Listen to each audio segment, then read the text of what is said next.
हरे कृष्णा। राधे राधे दोस्तों। 27 नक्षत्रों में सबसे बड़ा और सबसे विशेष नक्षत्र गुरु पुष्य नक्षत्र। इस बार गुरु पुष्य नक्षत्र हमें विनायक चतुर्थी के साथ प्राप्त हो रहा है, अर्थात ज्येष्ठ माह के शुक्ल पक्ष की चतुर्थी तिथि भी इसी दिन है। पंचांग में मैं आप सबको देखकर बता पा रही हूँ कि रवि योग भी इसी दिन है और साथ ही अमृत सर्वद सिद्धि योग भी इसी दिन आ रहा है। तो इस पुष्य नक्षत्र को, इस गुरु पुष्य नक्षत्र को आप कैसे खास बना सकते हैं, इस बार ध्यान से सुन लीजिए। जैसे कि आप सब जानते होंगे कि 27 नक्षत्रों में गुरु पुष्य नक्षत्र सबसे पावन, पवित्र और शुभ नक्षत्र का योग माना जाता है। नक्षत्रों के राजा पुष्य नक्षत्र का गुरुवार अर्थात देव गुरु बृहस्पति से मिलन होता है। तो इस संयोग का सबसे श्रेष्ठ निर्माण ज्ञान, धन, संपदा और नए शुभ काम की शुरुआत के लिए श्रेष्ठ मानी जाती है। अगर आप भूमि, भवन, वाहन इत्यादि खरीदने का सोच रहे हैं तो इस गुरु पुष्य नक्षत्र का चुनाव करें। कुछ भी आपको देखने की आवश्यकता नहीं होती है। पुष्य का अर्थ होता है पोषित करने वाला, अर्थात कार्य में वृद्धि, समृद्धि और पोषण का यह प्रतीक माना जाता है, क्योंकि इसके स्वामी स्वयं शनिदेव और गुरु बृहस्पति कहे गए हैं। तो आप कोई भी कार्य इस दिन कर सकते हैं। इसका अद्भुत लाभ आपको देखने को मिल सकता है। तो कब से कब तक करना है, इस बार आप ध्यान से सुन लीजिए। यह गुरु पुष्य नक्षत्र हमें जून को प्राप्त हो रहा है और इसी दिन चतुर्थी का महाव्रत भी है। और गुरु पुष्य नक्षत्र कब से कब तक है, तो गुरु पुष्य नक्षत्र 18 जून को प्रातः 5:45 से लेकर 11:32 के आसपास है। इस समय किया गया आज्ञा सत्कर्म आपका भाग्य प्रबल कर सकता है। हालांकि इसका प्रभाव 24 घंटे पहले और 24 घंटे बाद तक रहता है, जैसा ज्योतिष में वर्णित है। साथ ही इसी दिन चतुर्थी का महाव्रत भी है। तो स्क्रीन पर आप सभी तिथि जो है वो मैं आप सबको बता दूंगी, वो आप सब देख सकते हैं ताकि आप कोई भी दिक्कत में ना पड़े। अब इस दिन को आप कैसे खास बना सकते हैं। गुरुवार का दिन है। गुरुवार का दिन जो है वो सौभाग्य का दिन होता है। गुरुवार का दिन गुरु बृहस्पति देव का दिन होता है। तो यह दुर्लभ संयोग आपका भाग्य हर स्वरूप में बदल सकता है। दिन की शुरुआत सुंदर हल्दी मिश्रित जल से नहाने से करनी चाहिए। इससे हल्दी जो है वो रोग का नाश करती है, शारीरिक जो बंधन होते हैं उनको काटती है। अपनी नाभि और मस्तिष्क में भी हल्दी थोड़ा सा जरूर लगाएं और पीले वस्त्र आपको धारण करने हैं। इसके साथ ही साथ ओम महालक्ष्मी चा विद्महि विष्णु पत्नी चा धीमहि तन्नो लक्ष्मी प्रचोदयात्, इन महामंत्रों का जप जरूर करना है।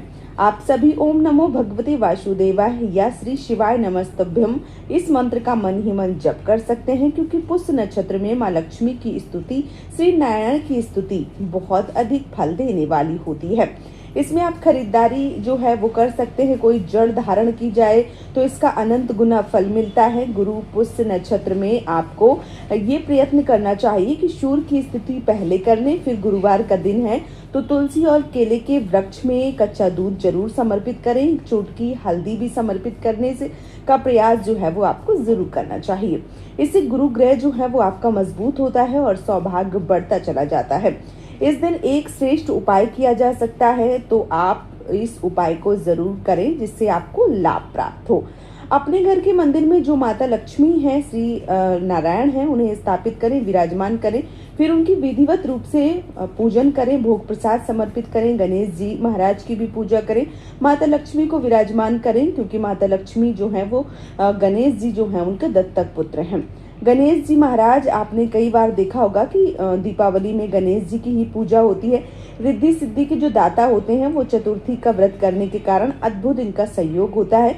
तो आप गणेश जी को भी साथ में विराजित करें। गणेश जी अगर हैं तो उनकी जो दुर्वा घास है, मोदक है, सुपारी है, इन सभी चीज़ों को जरूर अर्पित करें। और माता लक्ष्मी को और नारायण भगवान को पुष्य नक्षत्र में पान और शहद और खीर का भोग लगाएं।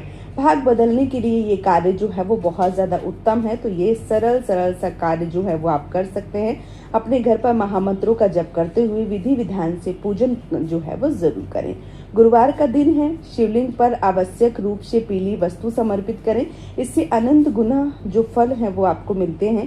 केले के वृक्ष का पूजन करें, बहुत सुंदर तरीके से आप केले के वृक्ष का सजावट कर सकते हैं, पूजन कर सकते हैं। पीपल और तुलसी का पूजन भी इस दिन श्रेष्ठ बताया गया है, तो आप ये भी कर सकते हैं। फिर एक दिन आप बरगद का पत्ता या पीपल का पत्ता या पान का पत्ता जो भी ले रहे हैं, जो भी देव वृक्ष हैं, वो आप लेके अपने घर के मंदिर में महालक्ष्मी जी का जो मंत्र है वो आप लिखकर अपने घर में रख सकते हैं। मंत्र आप अगर आपको पढ़ना नहीं आ रहा है तो आप फोन में भी बजा सकते हैं, फिर गुनगुना सकते हैं और भगवान को भोग समर्पित कर सकते हैं। बरगद या पीपल का जो या पान का पत्ता है, इनमें से तीनों में कोई भी आप ले सकते हैं। सब देवताओं के रूप में माने जाते हैं। इन पत्रों पर जो शास्त्रों में लिखा गया है, अगर स्वास्तिक बनाया है या कोई पत्ता लीजिए जिसमें स्वास्तिक आप हल्दी से बना सकते हैं। पत्ते में रोली, चंदन, मौली, अक्षत सभी चीज़ों को आप रखें। फिर धूप दीप नैवेद्य समर्पित करें। पूरे दिन पुष्य नक्षत्र के लिए माता लक्ष्मी श्री नारायण के चरणों में आपको रखकर छोड़ देना चाहिए। अब ये अभिमंत्रित पत्ता जो है, जो पत्र होता है, वो लेकर आप स्वस्तिक बनाएं, फिर इसे ले जाकर अपने घर की तिजोरी या व्यापार स्थल पर रख दें। ऐसा करने से आपका जो धन है वो बहुत ज़्यादा आने लगेगा और जो पुराना है उसे विसर्जन कर दें, तो आपका व्यापार जो है, जो पैसा है वो आपके घर में आएगा, बरकत होगी, लक्ष्मी की प्राप्ति होगी और जो बिजनेस है वो आपका बहुत ज़्यादा चलेगा। अगर विवाह इत्यादि से परेशान है या घर में नए कार्य जो है वो नहीं हो पा रहे हैं, तो सरल विधि जो है वो आप पूजन भी कर सकते हैं। पत्ते का प्रयोग आप जरूर करें। घर में रिद्धि सिद्धि का आगमन होता है, सुख सौभाग्य आता है, बरकत आती है। घर में जो गृह क्लेश होते हैं वो समाप्त हो जाते हैं। आप इसका लाभ जो है वो जरूर प्राप्त करें। इस नक्षत्र में कोई अगर आप भूमि, वाहन या कुछ और खरीदना चाहते हैं तो खरीद लीजिए, परंतु विवाह इत्यादि जो है वो इस नक्षत्र में ठीक नहीं माने गए हैं। तो आप चतुर्थी का दिन है, भगवान गणेश जी महाराज की विधि विधान से पूजन करें। गणेश जी महाराज के साथ सिद्धि रिद्धि जो गणेश भगवान हैं उनको ध्यान करते हुए सरल जो उपाय हैं वो मैंने बता दिए हैं, वो आप कर सकते हैं। दुर्वा घास जो है वो चढ़ा सकते हैं और माता की पूजा कर सकती हैं। हरा मूंग जो है वो समर्पित कर सकते हैं। हरा मूंग ना होने की स्थिति में आप गेहूं भी समर्पित कर सकते हैं। चतुर्थी व्रत में गेहूं का भी बहुत ज़्यादा महत्व है।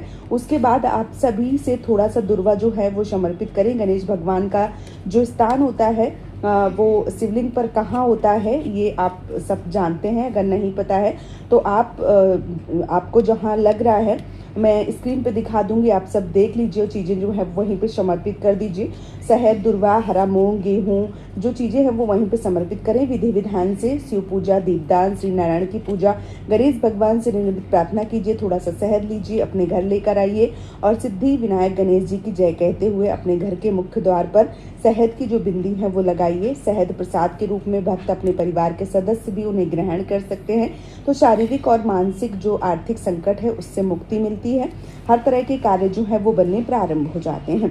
करके देखिएगा, लाभ जो है वो आपको ज़रूर मिलेगा। इस दिन अगर आप दान करना चाहते हैं तो गौ माता को गुड़ रोटी का दान कर सकते हैं। चने की दाल भीगी हुई और जो घी से बनी हुई रोटी है वो, आटे की लोई, इसके साथ ही साथ जो भी आपका मन है या जो भी आपका बजट है उस प्रकार से दान पुण्य करने से अनंत गुना फलों की प्राप्ति होती है, लाभ मिलते हैं। शारीरिक और मानसिक आर्थिक संकट जो हैं उनसे मुक्ति मिलती है। तो ये जो चतुर्थी तिथि है ये पुष्य नक्षत्र है, ये सर्वद सिद्धि योग है, रवि योग है, ये बहुत खास दिन बन रहा है। तो आप इस दिन कोई श्रेष्ठ कर्म जरूर करें। भाग्य की जो रेखाएं हैं वो प्रबल होंगी। इस दिन की गई शिव स्तुति, महामंत्रों का जाप, माँ लक्ष्मी की स्तुति बहुत ज़्यादा लाभ आपको दे सकती है।